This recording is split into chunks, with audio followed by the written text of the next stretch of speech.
여러분 잘 쉬셨습니까? 이제 우리 이어서 보도록 하겠습니다. 일단 지금까지 우리는 상황 윤리와 경우론의 차이를 보고 있고요. 시작점을 대전제로 가져가서 특수한 상황으로 이끌 것이냐, 아니면 반대로 특수한 상황이 대전제를 이끌어갈 것이냐의 문제.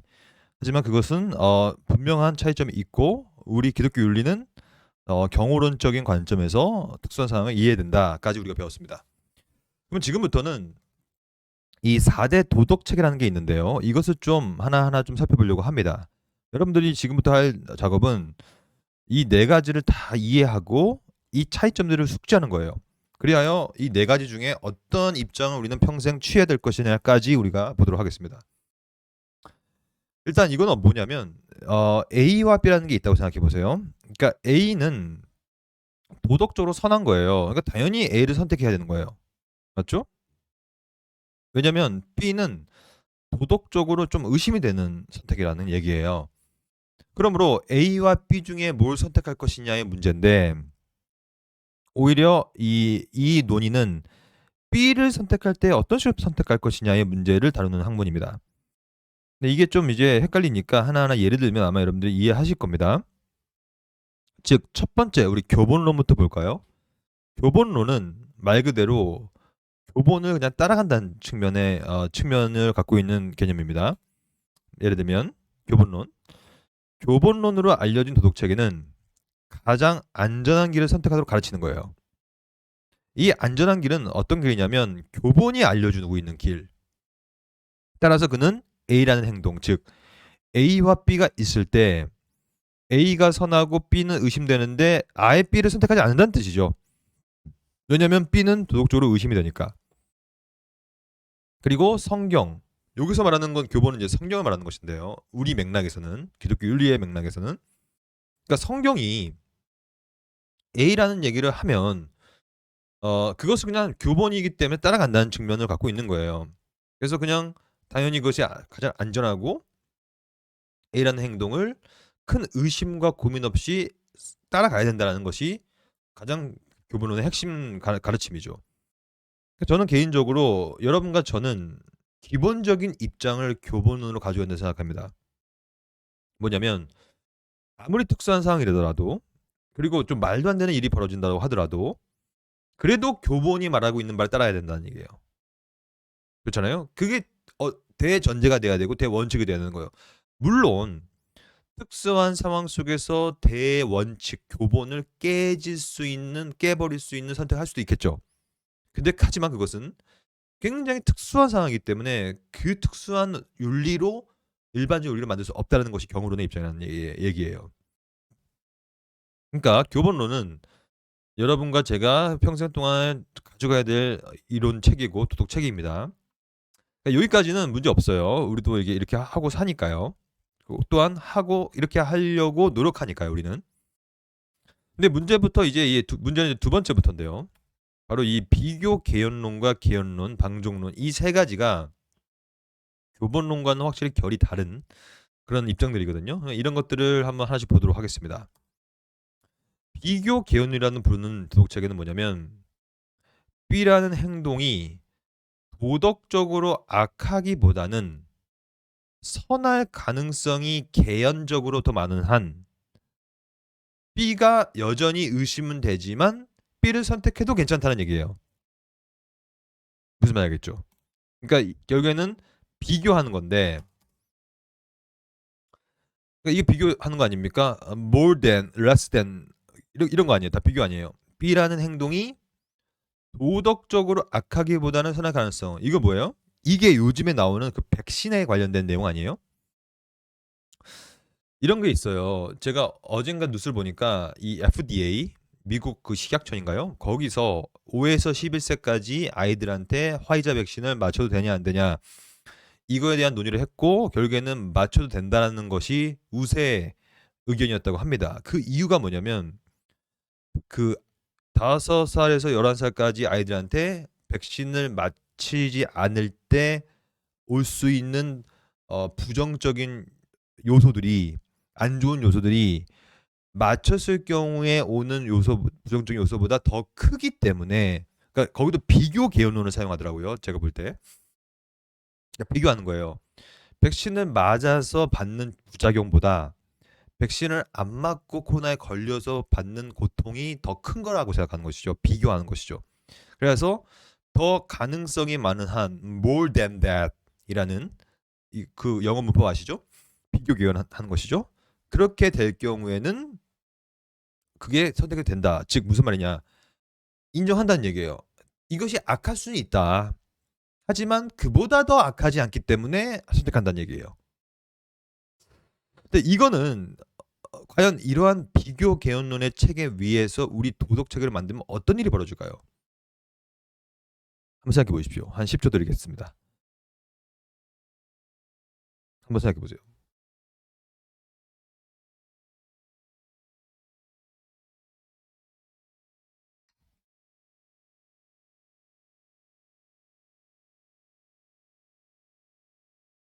그 이 사회가 비교 개연론으로 도덕 체계를 만들어 간다. 그러면 결국엔 이거는 다 소급될 거 아닙니까? 어떤 사람은 또 비교함으로 그래 그것보다 이게 좀 나으니 내가 선택하겠다. 또 어떤 사람 또 그것보다 내가 나으니 선택하겠다. 이런 식으로 되면요. 남는 결론은 결국에는 그것도 악한 것이 남게 됩니다. 그러니까 선한 것이 남을 수가 없잖아요. 왜냐면 그것보다 덜한 거기 때문에 그러나 저러나 악한 건 악한 거니까. 무슨 말 알겠죠? 그러니까 비교해가지고 그나마 덜 악한 거를 선택한다고 해서 그것이 선으로 될 가능성이 있는 것이 아니라는 얘기죠. 오히려 비교해서 덜 악한 것이 있더라도 덜 악한 것이 모여서 그것이 악이죠. 그러니까 비교 개연론 자체로 도덕책을 세울 수는 없다고 저는 생각해요. 근데 그나마 이 비교 개연론은 그나마 덜 악한 것, 덜 도덕적으로 의심이 되지 않는 걸 선택하기 때문에 그래도 그나마 개연론보단 나아요. 물론 교본론을 우리는 따라야 되겠지만 개연론과 비교해서는 그래도 비교 개연론이 낫다고 보는데 왜 그러냐면 개연론은 뭐냐면 그러면 개연론은 B라는 행동이 도덕적으로 잘못되었다는 것이 명백한 거예요. 그럼에도 불구하고 이건 또 반대의 논리죠. 악하다고 부르는 게 아니라 이제 선하다라고 부를 수 있는 가능성이 좀이라도 있다면 B를 선택해도 된다고 가르치는 거예요. 이거는 진짜 큰 문제죠. 왜냐면 이거는 계속해서 다 완벽하게 악한 것인데 완벽하게 명백한데 그럼에도 불구하고 이걸 선택하고 싶어가지고 그래도 자세히 뜯어보면 뭐 하나 좋은 거 있지 않을까라고 보는 거예요. 근데 여기 보면 만약 B라는 행동을 옹호하는 몇몇 저술가들의 이름 언급하기만 해도 그 행동을 정당화시키기 충분하다. 그러니까 이거는 어느 시대의 도덕률이란 그 개념이냐면 바로 어떤 시대일 것 같아요, 여러분? 한번 맞춰보십시오. 명백하게 잘못된음에도 불구하고 몇몇의 저술가들이 그렇게 얘기해 주니까 따라가는 것. 이런 일들은 어느 시대 속에서 팽벽이 벌어졌었죠. 바로 중세 시대입니다. 여러분 중세 시대를 잘 살펴보면 중세 시대를 관통했던 여러 가지 교리들 중에 정말로 성경적으로 문제가 있는 교리가 되게 많아요. 일단 성모 마리아 무흠설 혹은 무흠수태설 이런 거 있잖아요. 이게 말이 됩니까 그게? 마리아가 인간인데 그 무흠수태설에 의하면요. 이거는 교황이 자신의 불, 즉 뭐예요 그거? 교령, 교서, 교황이 내린 명령서에 들어간 내용입니다.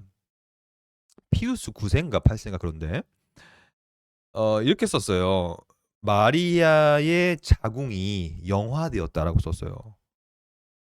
그러니까 마리아의 자궁이 영화되었기 때문에 성령에 의하여 그리하여 흠이 없는 즉 죄가 없는 예수가 거기 뱃속에 들어간 것이고 임신한 것이고 동정녀 임신한 것이죠. 그리하여 결국에는 죄 없는 예수가 태어났다라고 마리아의 무흠수태를 얘기합니다. 그거는요, 여러분 명백하게 잘못된 거 아니에요? 근데 그것을 또 옹호하는 중세 신학자들이 있었기에 그게 가능했던 것이거든요. 그리고 또 봅시다. 여러분 그 indulgence 뭐예요? 그 면별부라고 하고 면죄부라고도 하는 그거요. 신학적으로, 도덕적으로, 윤리적으로, 예배 신학적으로 완전 말이 안 되죠. 왜냐면 그것은 철저히 오늘 우리가 좀 나중에 배우겠지만 인죄론의 문제예요. 인죄론. 로마 가톨릭의 죄에 대한 학문 또한 인간에 대한 학문이 잘못되었기 때문에 그런 이상한 논리가 생겨나고 그것이 이상한 구원론으로 만들어진 거거든요. 아니 돈 좀 냈다고 해서 여러분 그 인덜전스 아시죠? 그거 면별부라고 하는 것 그거 제가 그림으로 그려볼까요? 이 면별부라는 것은 면별부를 살 때 그 당시에는 지폐를 쓴 게 아니라 이거 이 뭐예요 그거 동전을 썼잖아요. 동전. 이게 헌금함입니다. 이렇게 동그랗게 이게 구멍이 뚫려 있고요. 이렇게 되겠죠? 그러면 이 소위 면별부, 면죄부를 팔러 다니는 사람들이 많았었는데 그 사람들이 도시에 들어가서 이제 교회 성사를 받고 동전을 이제 받는단 말이에요. 면별부를 팔면서. 그러면 이 동전 여기다 넣으면 동전 하나 넣으면 쨍 하고 소리 날 거 아닙니까? 쨍그랑. 왜냐면 이것은 나무로 만들었어요. 나무. 그래서 동전이 떨어질 때 땡그랑 소리가 났다고 합니다. 그러므로 땡그랑 쨍그랑 아니고 땡그랑 정도 되겠네요. 땡그랑 나잖아요. 그럼 어떤 사람은 가난한 사람은 동전 하나만 던지면 땡그랑 좀 부자는 두 개 던지면 땡그랑 하고 또 땡그랑 소리가 더 날 거 아닙니까? 그래서 심지어 그 당시에는 땡그랑 소리가 크면 크다. 그리고 오래 난다. 왜냐면 동전을 계속 넣으면 오래 나겠죠? 크고 오래 소리가 나면 소위 대죄라고 하는 것들도 어떻게 된다? 사함을 받을 수 있다. 이게 여러분 말이 됩니까 이게? 이게 도대체? 그래서 여러분 그 마틴 루터의 글을 읽어보면 95개조 반박문 거기 보면 이런 말이 나옵니다. 그 면별부를 판매하는 사람들의 헌금함의 소리가 나가지고 구원을 받는다고 얘기하는 것들을 나는 반대한다. 막 이렇게 적어놓는단 말이에요. 이게요 누가 봐도 명백하게 잘못된 거 아닙니까 이거? 근데도 이게 왜 가능했냐면 이런 내용을 신학적으로 뒷받침하는 중세 신학자들이 있었기 때문에 가능했다. 굉장히 개연론이죠. 그래서 이러한 글들을 보면 이러한 도덕적으로도 신학적으로도 말도 안 되는 내용들에 대해서 그래도 선하다고 부를 수 있는 가능성이 있다라고 글을 써버리니 사람들은 그것에 호도당해가지고 개연론적으로 명백한 것도 옳다라고 선택해버리는 거 아닙니까? 이런 일들은 비단 중세가 아니라 한국 교회도 팽배하다고 저는 생각합니다. 누가 아무래도 잘못된 선택을 왜 하는가? 결국에는 여러분들이 어떠한 교회 문제 있는 교회에 그러니까 그 문제가 터지고 언론을 타고 탐사 보도가 타가지고 막 그렇게 될 때 그 교회에 하는 주일 설교를 들어보면 알아요. 딱 두 가지 부류가 있어요. 한 부류는 진정으로 회개하고 자복하고 자성하죠. 아 우리 교회가 이런 잘못 저질렀고 언론이 타버렸고 우리가 회개해야 됩니다. 근데 그런 교회는 많이 없는 게 문제죠. 오히려 두 번째의 설교의 맥락이 더 많죠. 그 맥락이 바로 개연론적인 맥락인데 누가 봐도 잘못된 건데 그 설교의 맥락은 그래도 익스큐즈 변명을 하죠. 그래도 그것은 어떤 상황 속에서는 선했습니다. 잘 보십시오. 어떠한 상황 속에서 특수한 경우죠. 경우론을 잘못 해석하고 있는 것이죠. 우리 이런 상황 속에서는 그런 일들을 가능할 수도 있고 선하다고도 부를 수 있습니다라고 얘기하면서 그날 설교의 본문을 그런 느낌을 갖고 있는 본문들을 취사 선택하여서 옹호하는 자료로 삼죠. 그 뭐라고 합니까? 제일 위험한 것들 중에 하나 증거 본문화라고 하는 것입니다. 그러니까 이 개연론은요 그 근거와 뿌리가 증거 본문화를 먹고 사는 거예요. 내가 이렇게 하는 이유는 분명히 잘못된 것처럼 보이지만 잘못된 게 아닙니다. 개연이 있습니다. 그렇게 체계를 세워 나간다는 얘기예요.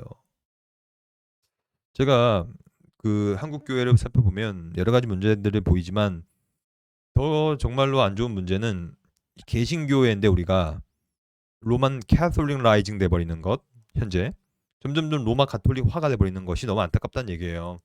담임 목사님이 거의 뭐 교황처럼 군림하고 이런 것들은 이미 만인 제사장설에 의하여 종교교 원리에 의하여 많이 깨졌음에도 불구하고 여전히 다시 고백하고 있다.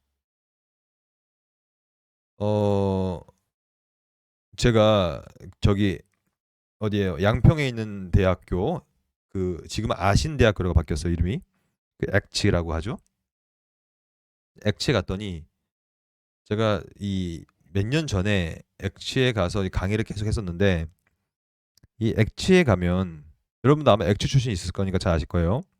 그때 제가 2018년인가 17년인가 19년인가 뭐 이럴 때 가서 강의를 했었을 때 화장실에 가니까 그 엑츠 학생회가 있더라고요. 학생회.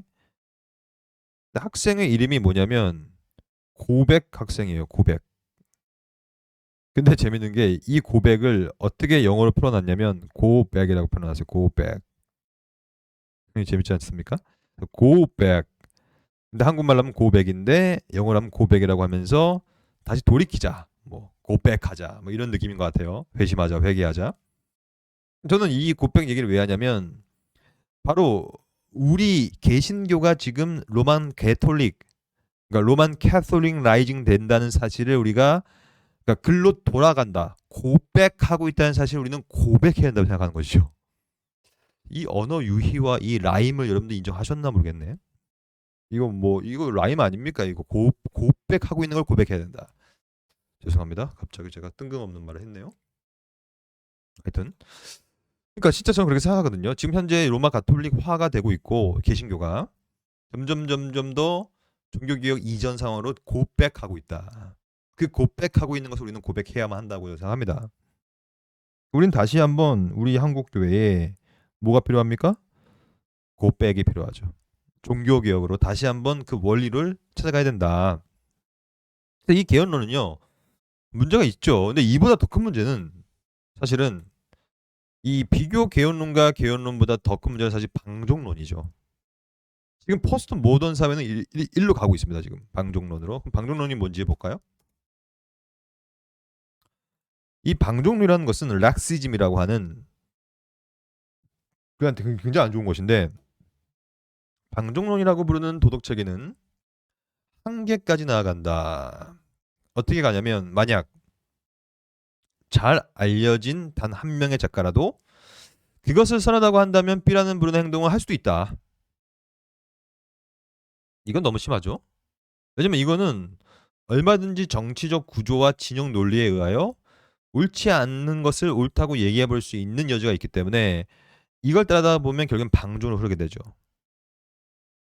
뭐 도덕 체계라는 것이 무너지게 되는 거니까요. 그러므로 당연히 이러한 방종론은 교회로부터 공개적으로 정지되었죠. 당연한 것이죠. 그러면 방종론은 누가 봐도 도덕 체계 가운데 들어갈 수 없다는 사실은 분명하고 그럼 이 세 가지 중에 교회는 언제나 세 가지 중에 하나를 취했다는 얘기예요. 근데 이제 저는 이 시간부터 지금 이제 로마 가톨릭, 특별히 중세 로마 가톨릭의 경우로는 오히려 경우론이라기 교본론에 근거한 경우론이라기보다는 개헌론에 가깝다라고 저는 좀 말씀을 드리고 싶습니다.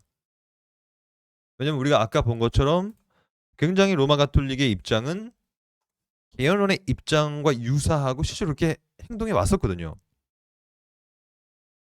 그래서 그 당시는 여러분 누굽니까? 셀더하이오스. 셀더하이오스가 이제 칼빈 학회장이고 그 네덜란드 신학자인데 그분이 이제 쓴 책 중에 루터 관련된 책이 하나 있습니다. 그게 이제 번역돼서 나왔고요. 신호섭 교수님을 통하여 번역돼 나온 걸로 알고 있는데, 근데 그 책의 부제가 이제 이 유럽의 숲에서 뭐 이런 표현이에요. 즉 중세 시대의 그 유령의 숲에서부터 개혁되어 나온 마르틴 루터 이런 책인데요. 무슨 말이냐면 중세 시대는요 진짜 성도들이 신자들 로마 가톨릭 신자들이 되게 무지했단 말이에요. 무지 목매했죠. 그래서 그냥 교회가 하라는 대로 하고 그리고 그렇게 하기 위하여 교회가 공포 분위기를 조성하고 그것이 다 고해 성사 제도라든지 연옥 제도라든지 막 이런 것들을 막 만들어감을 통하여서 성도들한테 개헌론적인 입장을 불어 넣어버린 거거든요. 봐라, 이거 이상한 것 같이 보이지? 하지만 이상한 게 아니야. 왜냐면 이건 선한 거야. 왜냐면 우리는 이런 신학적 이유가 있어라고 얘기해 버리니까. 근데 그 신학적 이유를 라틴어 성경으로만 하기 때문에 아무도 못 알아듣죠. 그러니까 종교개혁자들이 처음부터 한 일이 뭡니까? 전부 다 성경 번역해버린 거 아니에요. 자기 나라 말로. 그러니까 그때 이제 깨달았던 것이죠. 와, 우리가 이때까지 배운 것이 다 반성경적이었던 거구나. 자기 나라 말, 우리나라 말로, 내 말로 성경 읽어보니까 이거는 배운 게 완전 말이 안 되네. 이렇게 해서 개혁이 벌어진 거 아닙니까? 그러므로 이러한 개헌론은 중세 윤리, 중세 로마 가톨릭의 윤리를 세움에 있어서 중요한 역할을 감당했다라고 생각하고, 그럼 왜 어떠한 맥락과 신학적 이유 혹은 근거를 가지고 개헌론을 펼쳐나갔을까요? 그걸 좀 볼 필요가 있겠죠? 제가 아까 잠시 설명드린 것처럼 이 로마 가톨릭 교회는 인죄론의 문제가 큽니다. 이 인죄론의 문제가 크기 때문에 이 죄에 대해서도요, 자의적으로 이런 식으로 만들어 버려요. 여러분, 죄라는 것이 여러분 그 1학년 때인가요? 아마 1학년 때 배우셨겠죠? 인죄론, 인종론, 인간론과 종말론 복습을 시켜드리겠습니다. 이 죄라는 것은 뭐예요? 기본적으로 죄는 하나님 앞에서의 불법을 죄라고 합니다.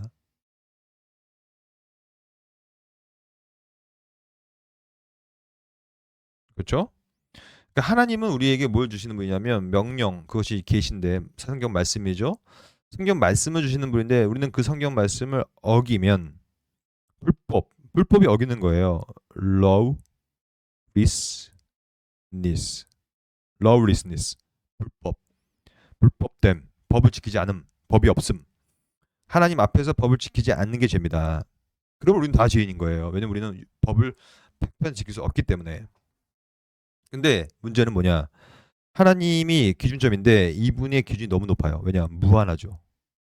좀 무한하게 거룩한 분이에요, 하나님이. 그러므로 무한하신 거룩하신 분 앞에서 불법을 저지르는 우리의 모든 죄악들은 큰 죄, 작은 죄 막론하고 전부 다 엄청난 큰 죄입니다. 그렇잖아요.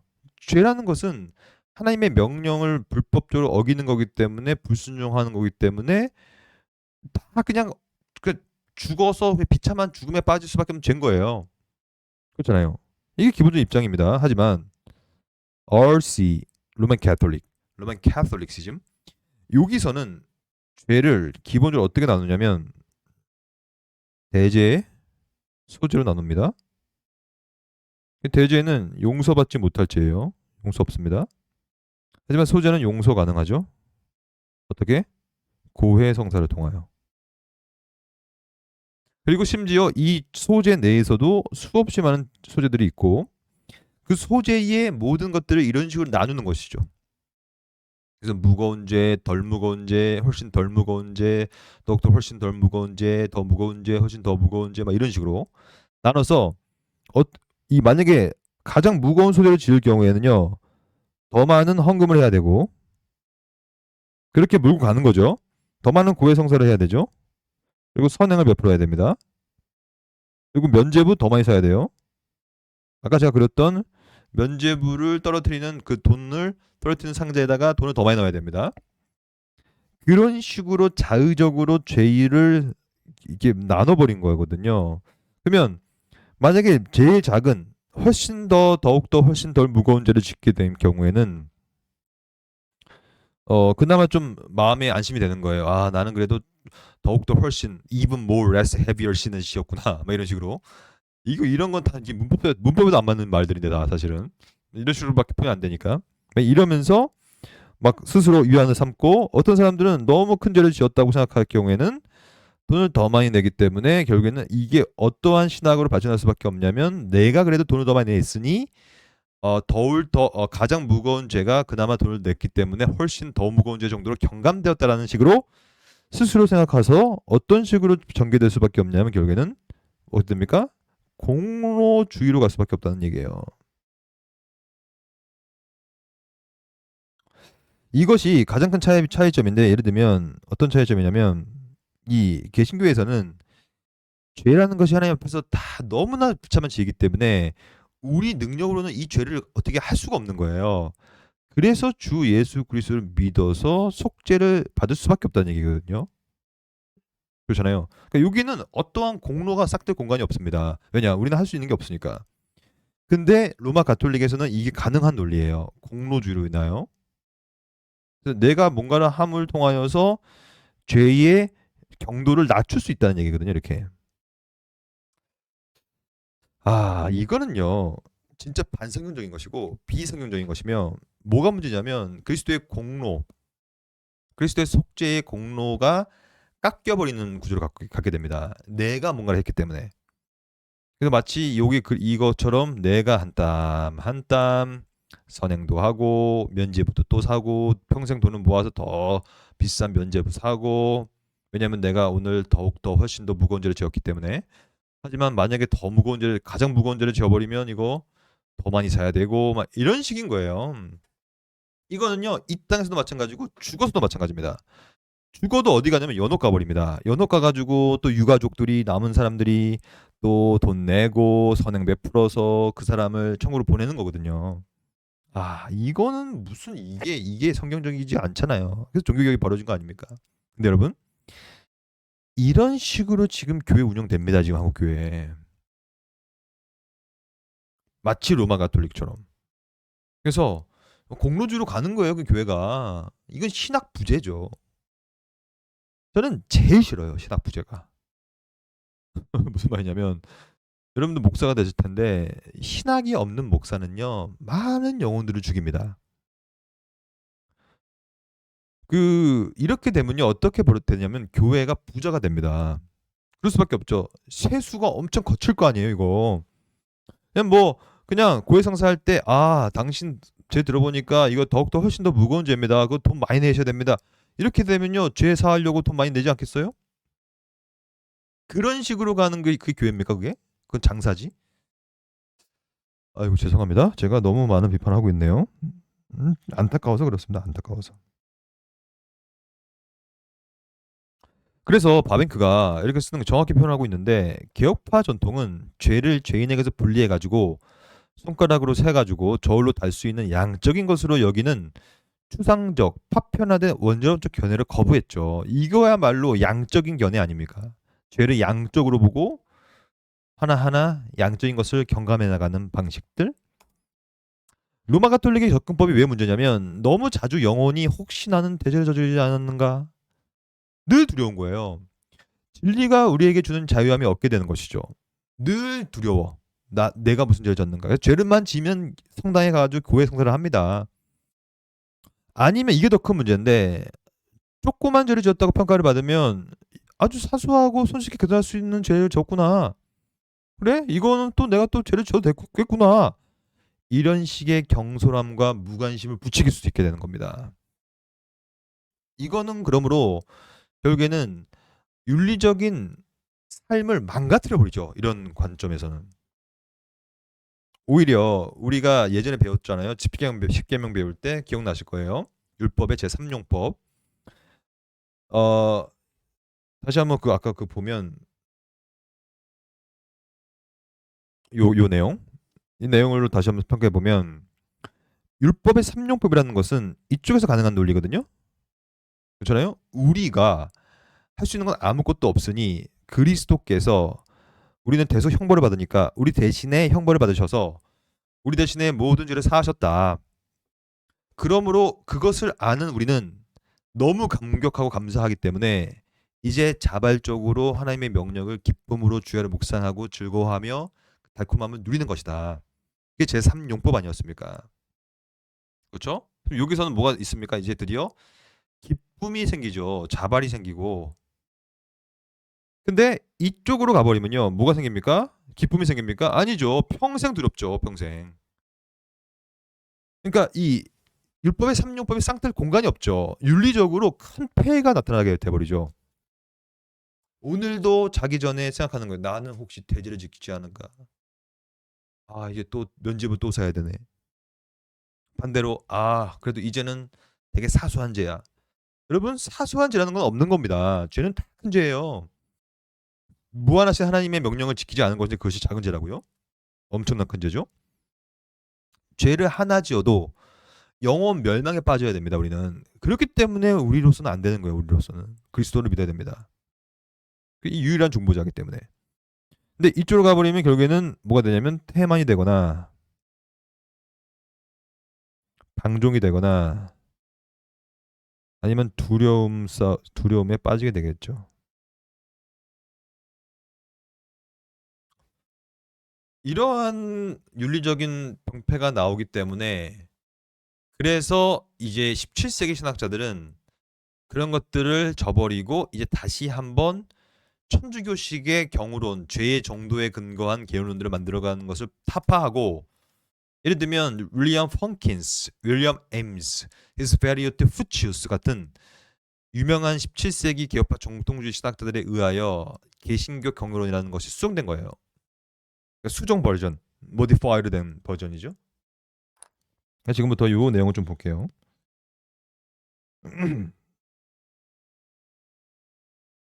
일단 이 개신교 정통, 그러니까 이 후기 개혁파 정통주의 시대 이 개신교의 경우는 특징을 좀 보면요, 이렇게 됩니다. 일단은 개헌론, 비교 개헌론이 아니라 교본론으로 들어가는 거예요. 교본론. 이게 핵심이죠. 우리는 다 교본론으로 들어가야 됩니다. 교본론으로. 성경을 신앙과 도덕의 유일한 권위로 인식하고 다른 권위에 호소하면 안 되겠죠? 그리고 도덕의 일반적인 원리들을 강조하기 시작해요. 이게 맞는 거죠. 이게 경우론이죠.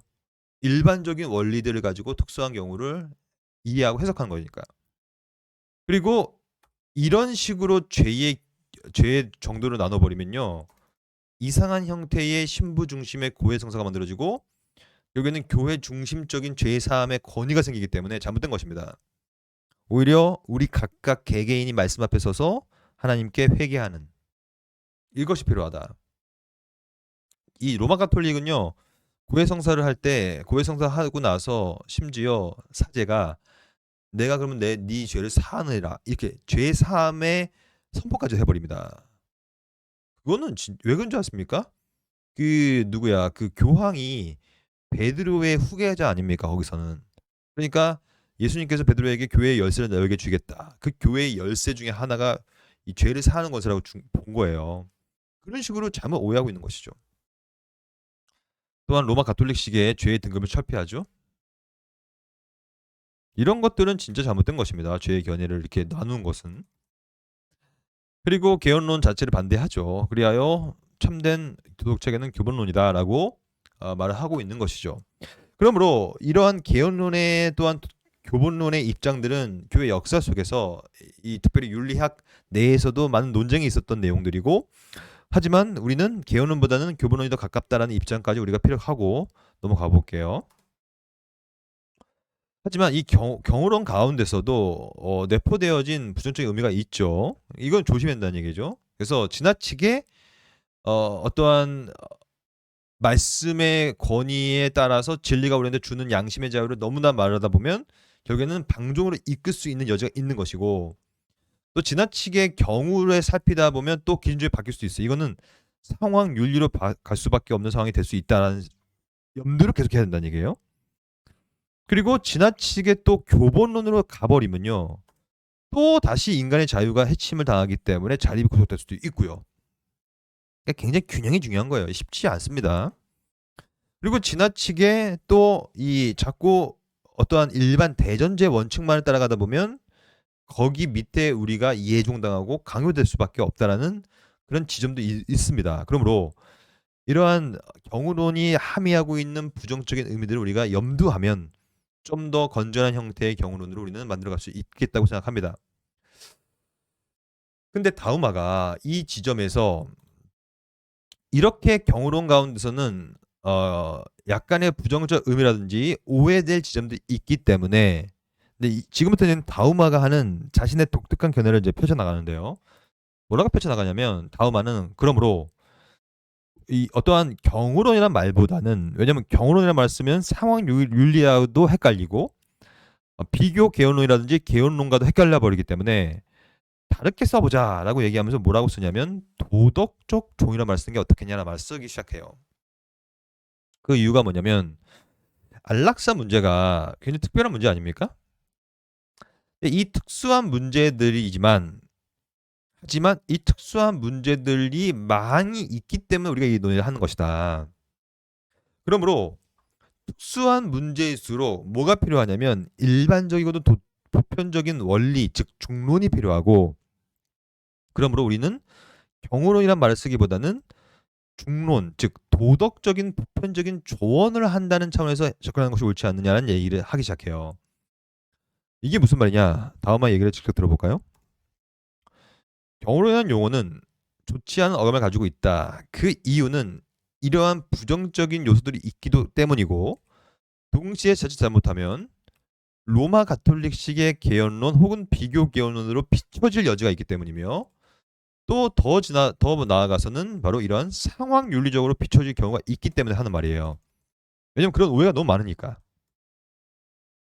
그래서 오히려 만약 우리가 다른 용어를 사용하기 원한다면 moral counsel, 도덕적 조언이라는 말을 생각해 볼 수 있다라고 얘기합니다. 그러니까 좀 자신만의 다른 관점을 지금 피력하고 있는 것이죠. 왜냐하면 도덕적 조언이란 건전한 경우론이 실제로 담아내고자 했던 내용이기 때문이다. 도덕적 조언을 통해서 우리는 이웃의 삶을 제한하는 것이 아니라, 즉 특수한 상황을 제한시키는 것이 아니라 이웃의 삶이 발전대로 기여할 수 있다는 얘기를 하면서 경우론이 가진 부정적인 내용들에 대해서 또 오해 지점들을 벗기기 위해서는 다른 용어를 쓰는 것이 어떻겠느냐라고 지금 제안을 하고 있는 것입니다. 그러면서 하는 말이 뭐냐면 마지막으로 결국에는 특수한 상황들이 있지만 분명히, 하지만 그것도 결국에는 일상적인 것이 아니냐는 얘기를 하기 시작하는 거예요. 즉 비록 그 상황이 독특하다고 하더라도 오직 한 사람이 그 상황에 연관돼 있을 만큼 항상 특별하지는 않다. 즉 이러한 안락사 문제도 되게 특별하지만 생각보다 많은 사람들이 안락사에 대한 문제를 경험하고 있고 고민하고 있으니 이거에 대한 도덕적 조언, 중론을 주는 게 옳다라는 얘기를 하고 있는 거예요. 그래서 수많은 사람들이 비슷한 상황에 직면하고 있고, 그래서 이것이 결국에는 일반적인 도덕적 조언이 가능한 경우가 되기 때문에 꼭 경우론을 따질 것이 아니라 우리는 보편적으로 특수한 상황이 언제든지 일반적인 상황이 될 수 있기 때문에 도덕적 보편적 조언이란 말로 바꿔서 쓰면서 좀 더 도덕적인 조언을 적극적으로 하는 것이 옳다라는 입장을 지금 피력하고 있는 것입니다. 저는 이 지점에 있어서는 동감되는 부분도 있고 동감되지 않은 부분도 있어요. 일단 첫째, 동감되는 부분은 특수한 상황이 얼마든지 일상성이 될 수 있다는 개념은 동감합니다. 정말 그럴 수 있으니까요. 하지만 두 번째로는 부족한 지점은 그 지점인데, 그럼에도 불구하고 여전히 특수한 상황으로 머물게 되는 확률이 더 높다고 생각해요, 저는. 왜냐면 특수한 건 말 그대로 특수한 거니까.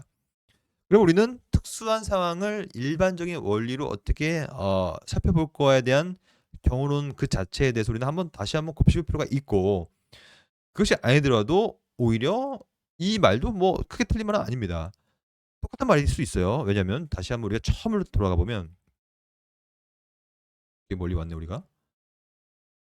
이게 처음 아닙니까? 요거. 여기는 이 말이 곧 도덕적 법칙, 도덕적 조언에 대한 말이거든요. 이거 다시 한번 읽고 우리가 한번 결말을 지어볼게요. 경우론은 그러므로 일반적인 법칙을 특수한 경우에 어떻게 적용시켜야 되는지 가르치는 학문이기 때문에, 다시 다르게 말하면 경우론은 일반적인 도덕적 조언을 특수한 경우에 어떻게 해야 되는지를 가르쳐주는 학문이므로 다음화가 주장하고 있는 도덕적 조언이라든지 경우론의 일반적인 의미는 거의 유사하다라고 저는 평가합니다. 그렇게 우리는 이해하는 것이 좋을 것 같습니다. 수고하셨습니다. 여러분 이 내용에 대해서 다시 한번 살펴보시고요. 다음 주는 우리 영성에 대해서 볼 건데요. 기독교 윤리와 영성은 또다시 또 그 밀접한 관련이 있는 개념들이 분명히 거기 안에 있는 거거든요. 다음 주는 영성에 대해서 보고 그 다음 주는 기독교 윤리와 성화의 관계성을 보면서 오늘 다음 주와 그다음 주는 이제 거의 이 수업의 마무리 시간이기 때문에 실천적인 지점들을 어떻게 우리가 이때가 배운 것들은 이론적인 거에 가깝고 이제는 어떻게 그것을 근거로 실천적으로 윤리적인 삶을 살 것이냐의 문제를 좀 다루겠습니다.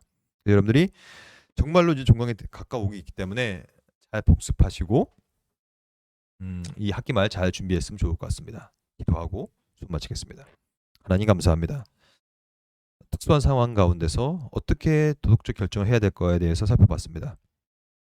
뭐 비교 개헌론, 포스트 모던적인 비교 개헌론과 중세 로마 가톨릭식의 개헌론과 온갖 형태의 방종론들이 가득 차고 있습니다. 하지만 우리는 다시 한번 성경에 비추어 성경이 말하고 있는 발을 쫓는 그런 교본론의 입장을 취하게 하셔서 어떠한 특수한 상황이라도 일반적인 도덕적 조언과 법칙들을 근거로 결정해 나갈 수 있는 우리 모두가 될 수 있도록 인도하여 주시옵소서. 이 모든 말씀 예수님 이름으로 기도드립니다. 아멘. 수고하셨습니다. 다음 주 13강 때 뵙겠습니다.